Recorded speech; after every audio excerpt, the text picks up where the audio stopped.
आई म्हटलं की आपल्या प्रत्येकाच्याच आयुष्यातला अगदी जिव्हाळ्याचा विषय. जगातल्या प्रत्येक आईचा आपल्या बाळासाठी काही ना काही नवीन नवीन आणि पौष्टिक पदार्थ देण्याचा नेहमीच प्रयत्न असतो. बाहेर विकत मिळणारे खूप जास्त महागडे किंवा हवाबंद डब्यामधले खाद्यपदार्थ आपल्या शरीरासाठी कधीच चांगले नसतात. मग हे सगळे विकत मिळणारे पदार्थ जर आपण अगदी घरातल्या घरात कमी साहित्यात आणि अगदी हायजिनिक पद्धतीत आणि आईने जर तुमच्या तयार केले तर आज मी तुमच्यासाठी असे काही पौष्टिक पदार्थ ते सुद्धा गॅस न पेटवता शेअर करणार आहे. तुम्ही स्वतः जरी वजन कमी करत असाल, तुमच्या बाळांसाठी काही तुम्हाला पौष्टिक करून ठेवायचं असेल, तर हा व्हिडिओ प्रत्येक आईने किंवा प्रत्येक माणसाने एकदा नक्कीच पाहायला हवा. रेसिपी भरपूर टिप्ससह तुमच्यासोबत मी शेअर केलेली आहे, म्हणून ती अगदी शेवटपर्यंत नक्की पहा. चला तर मग वेळ न घालवता रेसिपीला सुरुवात करूया. आज आपण अगारो कंपनीच्या सूप मेकरमध्ये हे सगळे पदार्थ तयार करणार आहोत. आता याबद्दल थोडीशी तुम्हाला मी माहिती सांगते. हा आहे 1 लिटरचा हा जग आहे. मोटर म्हणाल तर साधारणतः 900 वॅटची आहे. फुल ऑटोमॅटिक ब्लेंडिंग अँड हीटर म्हणजेच काय मिक्सिंगचं आणि हिटिंगचं हे काम करतं आणि वापरायला अगदी सोयीस्कर आहे. छोटंच आहे, हातामध्ये असं हे जग प्रमाणे तुम्हाला हँडल करता येईल. हँडलसुद्धा मस्त आहे. जितकं सुंदर दिसायला आहे ना, तितकंच अगदी वापरायला हे अगदी सोयीस्कर आहे. शिवाय याची मोटर कॉपरची आहे, प्लेट स्टीलची आहे. आता या सूप मेकरचं तुम्ही बघू शकता, वरचं झाकण काढलं की फक्त हे असं हे चक्र किंवा ब्लेंडिंग असतं आणि थोडंसं जड असतं. आणि हा बाजूचा जो तुम्हाला पार्ट दिसत असेल, थोडासा इलेक्ट्रिक असल्यामुळे याला अजिबात पाणी लावायचं नाही. आणि जरी तुम्हाला हे धुवायचं झालं तर अजिबात या मशिनीला पाणी लावायचं नाही. फक्त जगामध्ये थोडंसं पाणी घालून फक्त वर खाली करत किंवा यामध्येच ब्लेंडिंग करत तुम्हाला हे स्वच्छ करून घ्यायचं आहे.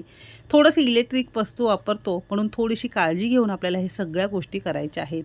असं हे आपण बघितलेलं आहे. आता हे वापरायचं कसं ते सुद्धा बघणार आहोत. इलेक्ट्रिक मशीन असल्यामुळे थोडीशी काळजी घ्यायची. बाहेरच्या दिशेला फक्त कापडाने पुसून घ्यायचं आहे आणि आतील हा स्टीलचा भाग आहे, त्यामध्ये पाणी घालून हलकंसं तुम्ही धुवून घेतलं तरीही चालू शकेल. तर या सूप मेकरमध्ये सगळ्यात पहिल्यांदा आपण हेल्दी पौष्टिक सूप करणार आहोत. ते म्हणजे अगदी लहान बाळांपासून मोठ्यांपर्यंत सगळ्यांसाठी अतिशय पौष्टिक असेल. त्यासाठी इथे आपण एक 4-4 चमचे भरून ढोबळी मिरची असेल, बारीक चिरलेला कांदा असेल, थोडासा कोबी असेल, बारीक चिरलेलं गाजर असेल, एक हिरवी मिरची अगदी बारीक बारीक चिरून घेतलेली आहे आणि 2 ते 3 चमचे आपण इथे मक्याचे ताजे दाणे घेतलेले आहेत. या सगळ्या भाज्या तुम्ही तुमच्या आवडीनुसार कमी अधिक करू शकता.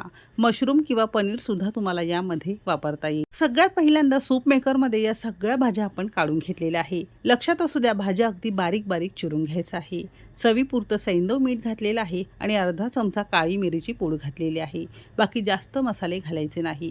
आवडीनुसार थोडंसं साजूक तूप किंवा अगदी 1 क्यूब बटरची घातलेली आहे.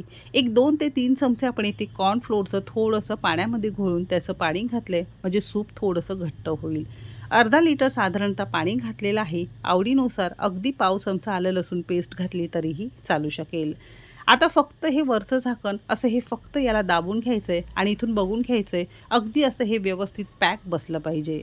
आता हे ऑपरेट कसं करायचं आहे त्यासाठी ही सगळी बटणं तुम्हाला दिली जातात. म्हणजे यावर तुम्ही जॅम बनवू शकता, यावर तुम्ही चंकी सूप बनवू शकता, अगदी स्मूथ सूप बनवू शकता, स्मूदी बनवू शकता. फक्त मोडवर आपण हे प्रेस केलेलं आहे, म्हणजे दुसऱ्या नंबरचं म्हणजे मोड 2 वेळा दाबलं की हे दुसरं मोड लागतं आणि स्टार्टचं बटन केलं की तुमचं हे अगदी ॲटोमॅटिक काहीच न हात लावता अगदी आरामशीर बाजूला बसायचं आहे की अगदी 5-6 मिनटात तुमचं हे सूप तयार होईल. तुम्ही इथे बघू शकता, असं हे तुमचं अगदी साध्या सोप्या पद्धतीत आणि मस्त दाटसर अगदी विकत मिळतं त्यापेक्षा सुद्धा पौष्टिक अगदी घरातल्या घरात तुमचं हे सूप तयार झालेलं आहे. सध्या काय झालं आहे माहिती आहे का, शाळेत जाणाऱ्या मुलांचं वजन वाढण्याचं प्रमाण थोडंसं वाढलेलं आहे. तर लहान मुलांसाठी तुम्ही जर वजन कमी करत असाल, डाएट करत असाल, तर तुम्हाला हे सूप 100% चालू शकतं. तर हे सूप आपण 2 जणांसाठी बनवलेलं आहे. तर असा हा पहिला पदार्थ सूप आपलं तयार झालेला आहे. याच मशीनमध्ये किंवा याच प्रोडक्टमध्ये आपण दुसरा पदार्थ तो म्हणजे मस्त अगदी अननसाचा जाम बघणार आहोत किंवा पायनॅपलचा जाम बघणार आहोत. पाण्याने थोडंसं आतून स्वच्छ धुवून घेतलेलं आहे. पायनॅपल जाम बनवण्यासाठी इथे आपण अर्धा किलो प्रमाणात पायनॅपल किंवा ज्याला आपण अननस म्हणतो मधला कडक किंवा देठाचा भाग काढून टाकायचा आहे आणि गर असं बारीक तुकड्यांमध्ये चिरून घेतलेलं आहे. सुरुवातीला सगळे हे गर आपण अननसाचे काढून घेतलेत. साधारणतः अर्धा किलो अननसासाठी इथे आपण एक साधारणतः 100 ग्राम प्रमाणात साखर घातलेली आहे. साखर आवश्यकतेनुसार कमी अधिक करू शकता. पायनॅपल जामला रंग छान येण्यासाठी म्हणजे विकतचा मिळतो तसा येण्यासाठी पाव चमचा खाण्याचा रंग घातलेला आहे. टोटली ऑप्शनल आहे. विकत मिळणारे जाम त्यामध्ये खूप जास्त केमिकल घातलं जातं. आता हे टिकून राहण्यासाठी अगदी 1 चमचाभर लिंबाचा रस पिळून घेतला आहे. असा लिंबाचा रस थोडासा पिळून घातला की तुमचा हे जाम व्यवस्थित टिकून राहतं, ते खराब होत नाही. झाकण वरचेवर लावून घेतलं. आता आपण या जॅम मोडवर क्लिक करण्यासाठी काय करणार आहोत, हे जे मोड आहे त्यामध्ये आपण 1, 2, 3, 4 हे चौथं जे मोड आहे, म्हणजे एक जसं हे लाईनीत जसं तुम्ही करत जाल तसं तुम्हाला हे मोड तितक्या वेळा दाबून ठेवायचं आहे आणि स्टार्ट बटनवर देऊन तुम्हाला असंच हे सोडून द्यायचं आहे. साधारणतः एक 17 ते 18 मिनटात तुमचं हे मस्त जॅम तयार झालेलं आहे. मस्त गडद झालेला आहे, रंगसुद्धा मस्त आलेला आहे. थोडंसं इथे हे गरम असल्यामुळे पातळ दिसत असेल. फ्रीजमध्ये 1 तासाभरासाठी ठेवलं की मस्त हे घट्टसर किंवा मस्त विकत मिळतं त्यापेक्षा सुद्धा मस्त टेक्स्चरचं जाम तुमचं तयार होईल. तर मुलांना विकतचं जाम देण्यापेक्षा असं हे अगदी घरगुती साहित्यात आणि एकदम हायजेनिक पद्धतीत जाम तुम्ही सुद्धा नक्की करून पहा. याच पद्धतीने वेगवेगळ्या फळांचा जाम तुम्ही केला तरीही चालू शकेल. गव्हाच्या पिठापासून तयार केलेल्या या ब्राऊन ब्रेडला मी तुम्हाला हे लावून दाखवते. तुम्ही चपातीला सुद्धा मुलांना हे शाळेच्या डब्यासाठी लावून दिलं तरीही चालू शकेल.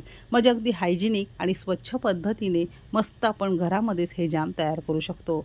प्रत्येक आईला आपल्या मुलांची काळजी असते आणि मुलांना असे हे विकतचे जाम त्याचा रंग बघून खूप जास्त आवडतात. मग असे हे जाम तुम्ही एकदा घरामध्ये नक्कीच करून पहा.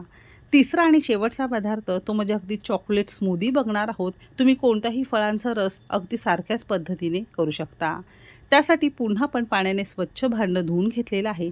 आता यामध्ये आपल्याला गरम करून कोमट केलेलं पाव लिटर दूध घालायचं आहे. तुम्हाला जितकं गोड कमी जास्त लागतं त्यानुसार तुम्हाला साखर घालायची आहे. मी 3 चमचे साखर पाव लिटर दुधासाठी घातलेलं आहे आणि 3 चमचे आपण इथे कोका पावडर किंवा चॉकलेट पावडर घातलेली आहे.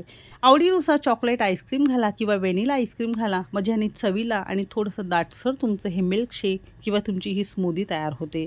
बस इतकीच जिन्नसं घालायची आहेत. पुन्हा बघू शकता झाकण अगदी अलगद आपल्याला लावायचं आहे.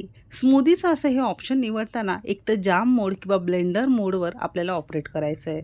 असं हे 1, 2, 3 आणि चौथं म्हणजे तुम्हाला मोडवर जाऊन चौथं बटन दाबून तुम्हाला हे जॅम मोड किंवा हे ब्लेंडर मोडवर असे हे दोघांपैकी एकच मोड तुम्हाला सिलेक्ट करायचं आहे. तर काही मिनिटातच तुमची ही मस्त दाटसर घट्टसर विकत मिळतं तशी ही स्मूदी तयार होईल.